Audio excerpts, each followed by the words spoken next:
Sistem tanam paksa adalah peraturan yang diberlakukan pemerintah kolonial Belanda yang mewajibkan setiap desa menyisihkan 20% tanahnya untuk ditanami tanaman ekspor yang laku di pasar dunia.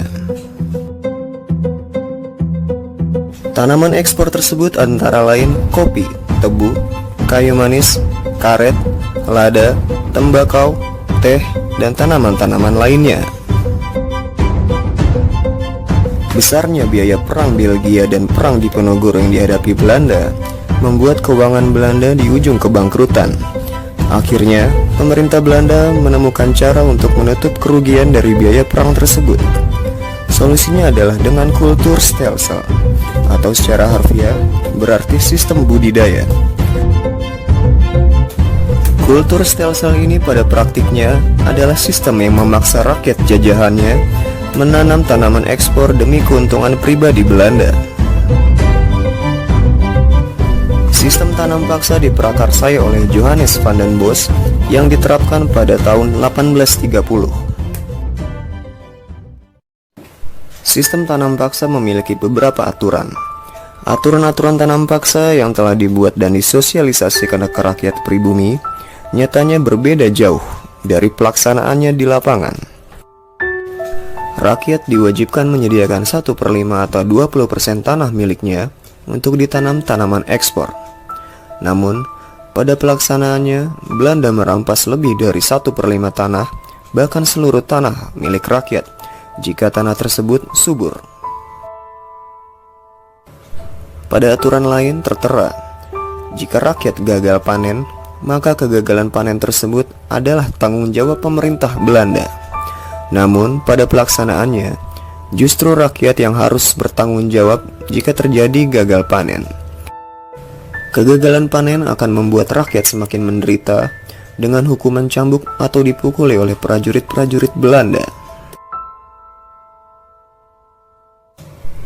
Selain itu, kelebihan hasil panen yang harusnya menjadi hak milik rakyat justru dirampas seluruhnya oleh pemerintah Belanda yang serakah. Tanam paksa ini tentunya sangat membuat rakyat pribumi sangat menderita. Tak jarang, banyak di antara rakyat pribumi jatuh sakit karena sistem tanam paksa. Bahkan di antaranya banyak juga yang meninggal dunia.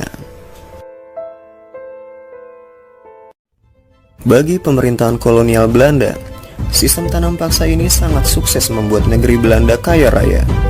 Lebih dari 900 juta gulden mampu dihasilkan oleh tanam paksa dan juga digunakan untuk membangun infrastruktur di negeri Belanda.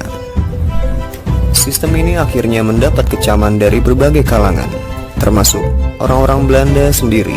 Salah satunya seperti Eduard Douwes Dekker, yang merupakan pejabat Belanda. Douwes Dekker sampai menulis buku yang terkenal, yaitu Max Havelaar. Buku tersebut menceritakan kesengsaraan rakyat Indonesia akibat sistem tanam paksa.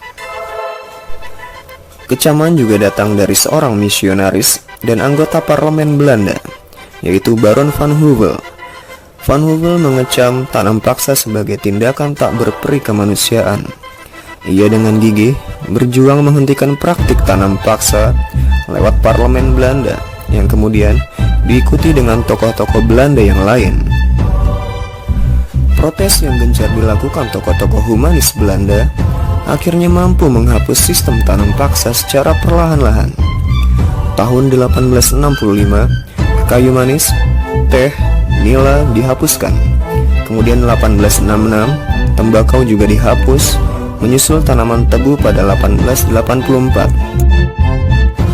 Tanaman yang terakhir kali dihapus adalah kopi, yang baru dihapus pada 1917, karena tanaman yang paling banyak memberikan keuntungan bagi Belanda.